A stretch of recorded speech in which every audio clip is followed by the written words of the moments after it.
पहचाने, उन्होंने ब्रह्मा बाबा को देखा, उन्होंने समझा ब्रह्मा बाबा का कार्य चल रहा है, परंतु ये तो शिव बाबा का कार्य था ना। ऐसे कई बार बाबा ने बचाया है ना। तो क्योंकि ये शिव बाबा का कार्य है तभी लोगों ने समझा बाद में।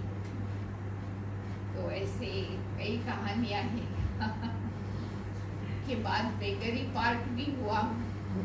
बाबा ने यज्ञ में कईयों को डोडा और छाछ 15 दिन वही खिलाया ना। कई लोग तो बहाना दे करके चले गए, नहीं खा सके, परंतु जो बीमार थे बाबा की श्रीमत को पालन किया तो वो उनकी बीमारी भी ठीक हो गई। कई लोग तो बहाना दे करके लौकिक में चले गए, फिर वापस आए नहीं। तो परीक्षा भी तो आई ना। बाबा बिगिनिंग में एक 36 प्रकार का भोजन भी खिलाया। जब बेगरी पार्ट आए तो भी वही लोग साथ में थे और अंत तक भी साथ में हैं अभी। इसलिए बाबा कहते ना कि यज्ञ रक्षक, यज्ञ में आना माना यज्ञ की जिम्मेवारी, समर्पण। एक होता है अर्पण, दूसरा होता है समर्पण। तो अर्पण तो एक चीज का किया जाता है, समर्पण माना सर्वार्पण, जिम्मेवारी लेता है ना। तो ऐसे हमको इसलिए खुशी होना चाहिए कि हम ऐसे यज्ञ के साथ हमारा संबंध है। हमारे पूर्वज कौन कौन हैं, तो क्या क्या योगदान दे के गए हैं, कितना सहन थे। तो एक बारी सुनाया है कि बाबा बहुत छोटा था, प्राइमरी स्कूल पढ़ते थे, उसका बाप स्कूल में हेडमास्टर था। तो एक दिन अचानक बाबा के बाप ने बाबा की पॉकेट में एक बीड़ी देखा, सिगरेट जैसा। तो उनको बहुत गुस्सा किया, तुम सिगरेट पीते हो क्या? तो बोला नहीं, कि क्या है, किसी ने डाल दिया था उसके पॉकेट में, फ्रेंड स्कूल में।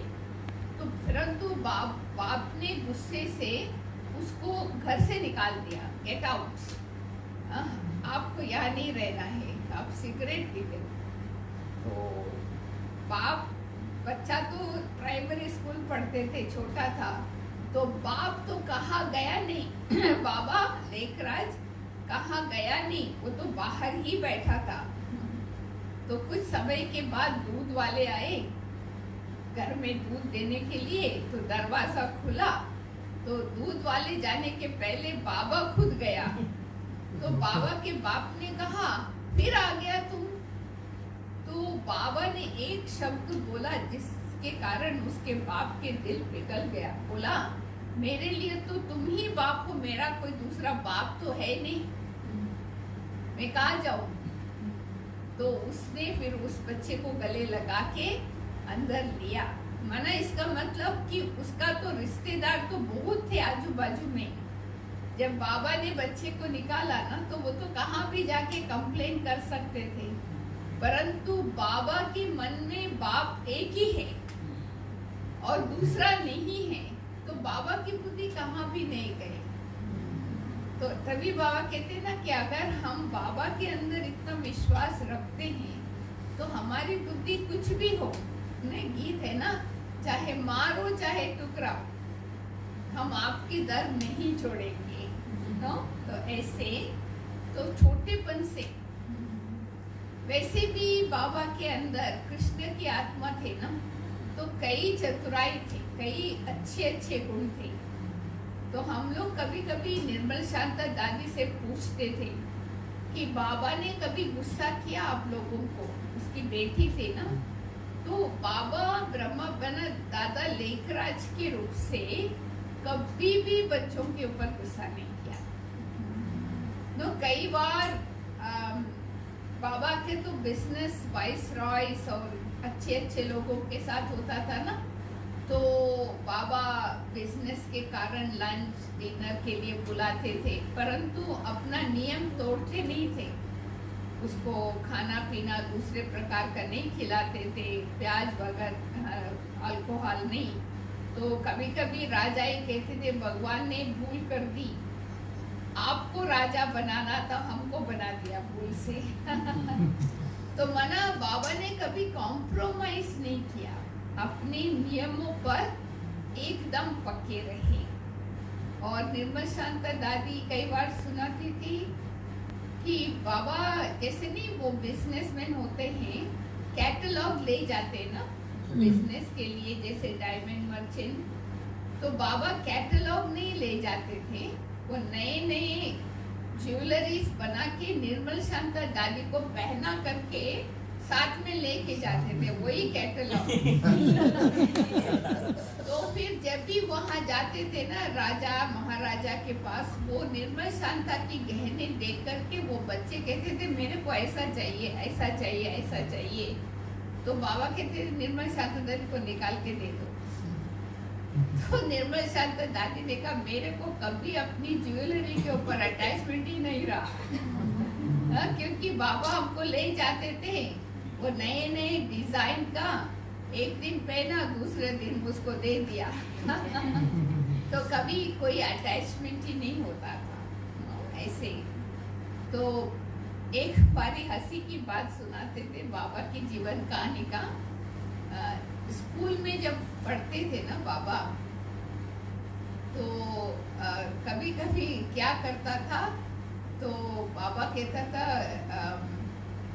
नो वो घर में जाके टीचर के वाइफ को बोलता था आज आपके पति लंच में नहीं आएगा। वैसे तो टीचर ने बोला ही नहीं, वो खुद जा करके घर में बोल देता था। तो फिर वो जब जाते हैं तो लंच ही नहीं है। तो नेक्स्ट डे वो टीचर क्लास में आके पूछते थे कल हमारे घर में कौन जा करके ये बोला, तो बाबा क्या बोलता था, उसी से मैं ऐसा ऐसा कहता था बाथरूम जाना है। तो वो बाहर निकल जाते थे। तो मना ये नहीं, बाबा के अंदर कई रमणीकता ऐसे थी, यू नो। तो जैसे कृष्ण की आत्मा है ना, उसमें कई प्रकार की रमणीकता और लॉ और लव दोनों का बैलेंस रहता था। तो हम लोगों ने देखा है कि कैसे बाबा ने, बाबा की प्रवेशता के बाद भी बाबा के ज्ञान में कितने पक्के थे। कई परीक्षा आए, इतने भी समस्याएं आए, परंतु बाबा एकदम स्थिर। एक बारी एक सरकमस्टेंस सुनाते हैं कि बाबा की बस थी, उसमें सभी दादियाँ, निर्मल शांत दादी, मम्मा, प्रकाशमणि दादी सब थे। वो दादी की, बाबा की बहू विजेंद्र दादी ड्राइव करते थे बस को। तो वो अचानक वो खड्डे में गिर गया बस, तो सभी को कुछ न कुछ चोट लगी और खून बहने लगे, है ना, बहुत बड़ी एक्सीडेंट थी। तो एक बहन ने आकर के बाबा को सुनाया, बाबा ये हो गया। वो तो इतना घबरा गई थी। तो बाबा इतना शांत और इतना एक बोला अच्छा नथिंग न्यू, बाबा आ रहा है। तो फौरन बाबा आए और बाबा के आने से ही एकदम सन्नाटा, इतनी बड़ी एक्सीडेंट और वो इतने सारे लोगों को जख्म हुआ है, परंतु किसी ने कोई रोया नहीं, आवाज नहीं किया। तो इसको देख करके प्रेस वालों को भी बहुत इम्प्रेस हुआ कि इनके अंदर कुछ न कुछ प्रैक्टिस है, इसके कारण इसके अंदर ये धारणा होती। तो बाबा के जीवन में उन दिनों में ही एकदम ड्रामा की नॉलेज पक्की थी, नथिंग न्यू। बाबा घबराया नहीं, उसमें तो मम्मा भी थी, प्रकाशमणि दादी, सब बड़े बड़े महारथी थे, परंतु बाबा ने घबराया नहीं। एकदम शांति से गए और बाबा के आ जाते ही सबके अंदर वो ताकत आ गई। तो इसलिए बाबा कहते हैं ना कि ड्रामा के लेसन को हमको पक्का रखना चाहिए, यू नो। कभी भी क्यों क्या किसी के ऊपर दोष लगाना ये नहीं। ऐसे तो कितनी बातें हैं, सभी याद नहीं आता है, सोरन भी तो किया ना लोगों ने। एक बार इतना भी सोच लिया था कि लाका भवन को आग लगा देंगे, ताकि आग ही लगा देंगे तो सब खत्म। उन्होंने प्लान बना दिया था, रात को ये सब सो जाएंगे ना तब हम आग लगा देंगे, परंतु ये भगवान का कार्य है, उसको तो पता ही नहीं। तो रात को 12 बजे उन्होंने आग लगाई, परंतु ब्रह्मा बाबा को शिव बाबा ने जगा दिया। तो फिर वो 300 लोग 300 लोग एकदम खड़े होकर के पानी डाल के आग को बुझा दिया। सवेरे वापस कई कहानियां सुनाते हैं मुरली में। एक कहानी है जिसमें बाबा कहते हैं जो कुछ होता है अच्छा, बुरा भी अच्छा है। अच्छा तो अच्छा ही है, वो तो हम सब मानते हैं। बुरे में भी अच्छा ही बड़ा है, उसको समझना कभी कभी मुश्किल होता है। उस पर एक कहानी कई बार बाबा ने सुनाया है। एक बारी एक राजा था, वो बहुत अच्छा शिकार कर रहा था, हंटिंग। तो वो अपनी मंत्री के साथ एक बारी जंगल में शिकार करने गया, परंतु शिकार करते करते थोड़ा आगे निकल गया, मंत्री पीछे रह गया था। तो जब भी शिकार करते करते उसने अपने अंगुली को उसने हर्ट कर दिया, काट लिया, तो खून बह रहा था। तो वो वापस आया मंत्री के पास, दिखाया देखो क्या हो गया। तो मंत्री ने आराम से कहा बहुत अच्छा। तो उसको तो गुस्सा आया, बहुत अच्छा कहता है। तो फिर वो वहां पर एक खड्डा था, उसमें उसको ढकेल के वो आगे चला गया। वो मंत्री तो अंदर ही बैठा हुआ था। तो वो जब राजा आगे जा रहा था तो उसको पकड़ने के लिए आगे सामने से 100 लोग भाग के आ रहे थे। वो राजा डर गया, अभी मेरे को पकड़ के ले जाएंगे, क्या होगा। तो फिर वो लोग इसी के लिए एक व्यक्ति को ढूंढ रहे थे। यज्ञ में कोई यज्ञ कर रहे थे, उसमें आहुति डालने के लिए एक मनुष्य चाहिए था, परंतु वो मनुष्य ऐसा चाहिए था जिसका कोई भी अंग में डिफेक्ट ना हो। तो फिर इसको इन्होंने एग्जामिन किया, तो उसका तो अंगुली टूटा हुआ था, तो वो उनको रिजेक्ट कर दिया, उसको छोड़ दिया। वो तो चले गए 100 लोग। तो राजा फिर वापस आया मंत्री के पास। तो मंत्री को बाहर निकाला, बोला देखो ऐसा हुआ। तो मंत्री ने फिर से आराम से कहा बहुत अच्छा। अभी दूसरा बारी मंत्री ने बहुत अच्छा क्यों कहा, क्योंकि पहले जो राजा ने अंगुली काटा था वो अच्छा था, तभी उसको ढकेला उधर, उसको खड्डे में डाला, तभी वो लोग उनको लेके नहीं गए। तो वो भी बच गया, ये भी बच गया। तो उसका अंगुली कटना भी शुभ था। तो कभी कभी हम सोचते हैं ना कि बुराई में भी अच्छा कैसे है। तो इस पर कई बार बाबा ये कहानी सुनाते हैं।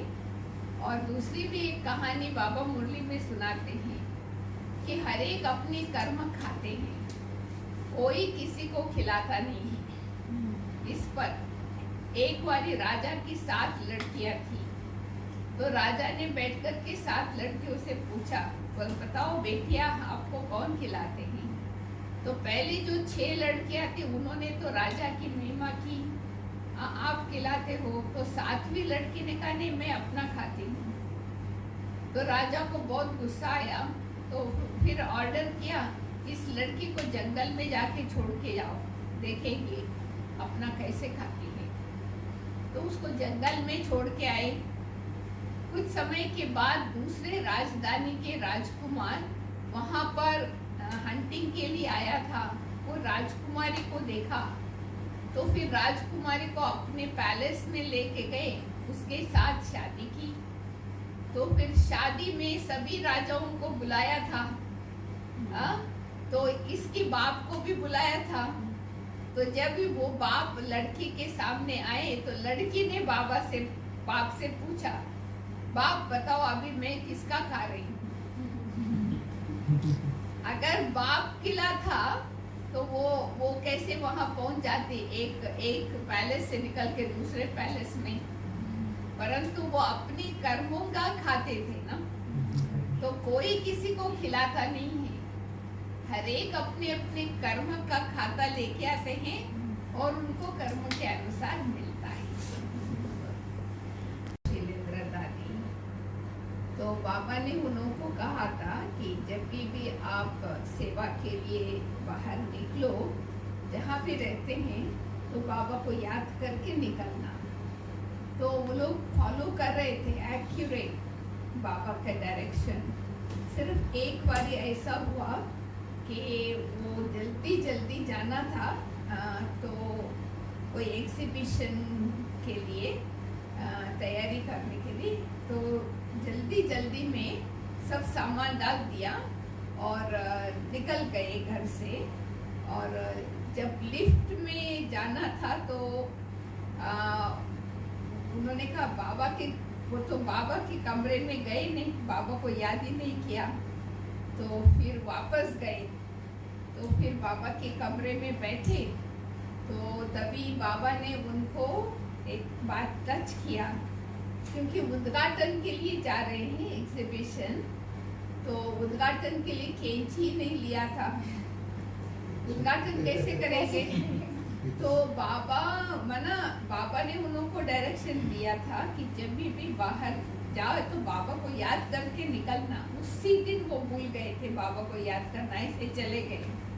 तो फिर वापस आए, फिर बाबा के कमरे में बैठे तो बाबा ने उनको टच किया कि आप लोगों ने कैंची नहीं लिया उद्घाटन के लिए, तो फिर कैंची लेके गए, फिर उद्घाटन किया।